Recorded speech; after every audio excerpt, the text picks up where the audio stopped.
울곡의 정치 철학. 먼저 구독과 좋아요 부탁드립니다. 율곡은 당시 조선에서 중요한 치인의 범주를 안민정책, 교육정책, 그리고 정명정책 곧 역사 바로 세우기의 범주로 나누었다. 치인의 이 세 범주는 원시 유교에서부터 강조되던 고전적인 범주로서 그것의 구체적인 내용은 항상 시대에 따라 달라질 수밖에 없다. 그리고 그렇게 할 때 치인의 무실화가 실천되는 것이다. 물론 율곡은 스스로 지극히 조선적인 문제의 핵심 속에서 문제를 제기하고 대안을 제시했다는 점에서 누구보다도 앞장서서 치인의 무실화를 실천한 인물이다. 첫째, 율곡은 선조 임금이 급선무로 실천해야 할 치인의 내용으로 먼저 어질고 총명한 신하를 등용함과 그를 절대적으로 신뢰하는 것을 꼽았다. 율곡에 따르면 정치의 관건은 최고 권력자가 적임자를 적재적소에 임명하여 그들에게 실무의 총책을 맡길 수 있는지에 달려있다. 그런데 현재의 선조는 단지 경연석상에서만 신하들과 현인들을 만나는 데다가 그나마 엄격한 형식을 취하고 근엄하게 하여 신하들이 무리를 지어 형식적으로 군주와의 만남을 가질 뿐 진솔한 자신들의 주장을 전달할 수가 없다. 따라서 선조는 우선 군신 간의 형식적인 만남의 관행을 고치되 번거로운 절차를 생략하고 경연 자리 외에도 유신들과 자주 만나 여러 정치적 사안들을 의논함으로써 신하들의 자질도 파악하고 정치적 현안들도 깊이 있게 파악해야 한다. 그리고 현인을 알아보는 문제는 군자의 말은 이치를 따르고 사리가 곱기 때문에 진실로 군주가 욕심만 없다면 이것을 판별하지 않으려 해도 판별할 수밖에 없다고 본다. 결국 율곡은 앞의 수기 논리를 치인해서 첫 번째로 제시되는 어질고 총명한 신하를 등용하는 전제 조건으로 다시 한번 강조하는 것이다. 둘째, 안민정책에서 율곡이 선조에게 시급한 개혁 과제로 제시한 것은 그릇된 과세제도, 불합리한 곡물 진상, 이서들의 곡물 대답에 의한 폭리 추구, 국력 불균형 현상, 그리고 지방 하급 관료의 부정부패와 대민 수탈을 근절하고 바로잡는 일이었다. 율곡은 세금과 부의 부담자가 도망갔을 때 이 부담을 일족과 이웃에게 전가하는 일족진린의 폐단은 연자제와 다름없으므로 폐지하고 본인에게만 부담시키는 것으로 한정해야 한다는 대안을 제시했다. 국가에 진상하는 물품의 과도함으로 생긴 진상번중 폐단은 국가에 기여하지 않은 품목들에 대해서는 진상의 관행을 폐지하는 것으로 바로잡아야 한다. 아전들이 국가의 곡물을 대납한 다음 강제로 백성들로부터 폭리를 취하는 곡물 박납은 전담 1결당 1두씩만을 징수하는 공법을 참작하여 고쳐야 한다.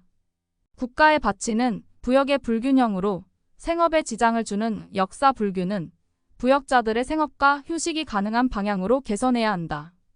아전들이 불법적으로 백성들에게서 뇌물을 수취하는 이서주구의 경우 불법을 저지른 가족을 모두 북방 지역으로 강제 이주시키되 그 전에 아전들이 불법을 저지를 필요가 없게끔 기초적인 생계가 가능한 수준의 급료를 지불해야 한다. 셋째, 당시의 교육 정책과 관련해서는 지방 기초교육, 중앙고등교육, 인사선발제도에 걸쳐 문제점을 지적하고 개선책을 제안했다. 지방 기초교육의 문제점으로는 특히 교사의 자질 부족으로 인한 교육 부실을 가장 큰 문제로 꼽았다. 그런데 이때 교사의 자질 부족은 사실상 교사인 훈도에 대한 당시의 열악한 처우에 기인한 바가 크고 그렇기 때문에 훈도에게 충분한 사회적 명예와 경제적 대우를 보장해야 한다고 했다. 중앙고등교육의 상징인 성균관의 경우 학문이 무엇인지도 모르고 영리만 추구하는 원생들의 경향이 가장 고질적인 문제인데 이를 바로잡기 위해서는 한편으로는 원생을 선발할 때 문장력 위주로 선발하는 방식을 수정하여 도덕적 인품도 평가 항목에 넣어야 하며 원생의 평가에 있어서도 식당 출결을 기준으로 하는 원점 제도를 개선해야 한다. 마지막으로 인재 등용 제도는 과거 시험에만 의존할 것이 아니라 학행과 덕행이 뛰어난 자에 대해서는 별도의 등용 기회를 마련해주고 과거 시험에서도 중앙의 인물들만이 아니라 지방의 인물들도 고루 선발될 수 있도록 배려해야 한다. 또한 나이가 많은데도 재주가 미치지 못하는 유생이나 엄유들은 도태시켜 군대에 충원시켜야 한다. 넷째, 치인 차원에서 율곡이 선조에게 마지막으로 제안하는 구체적인 무실 정책은 정명으로 그릇된 위사공신 명칭과 관작을 삭제삭탈해야 한다는 것을 말한다.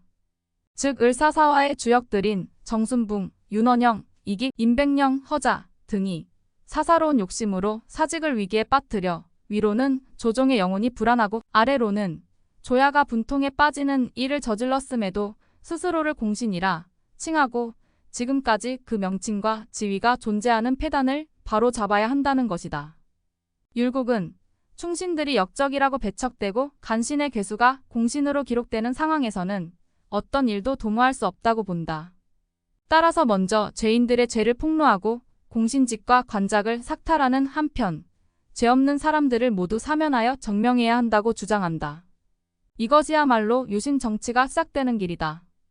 즉 율곡은 역사 바로잡기 혹은 과거사 청산을 제안했던 것이다.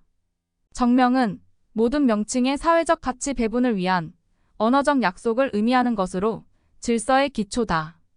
그렇기 때문에 공자 역시 정치를 하게 되면 무엇부터 하겠느냐는 제자 자로의 질문에 반드시 정명부터 하겠다고 답하고서 이름이 바르지 않으면 말이 따를 곳이 없다. 말이 따르지 못하면 일이 이루어지지 못한다. 일이 이루어지지 못하면 예약제도가 흥기하지 못한다.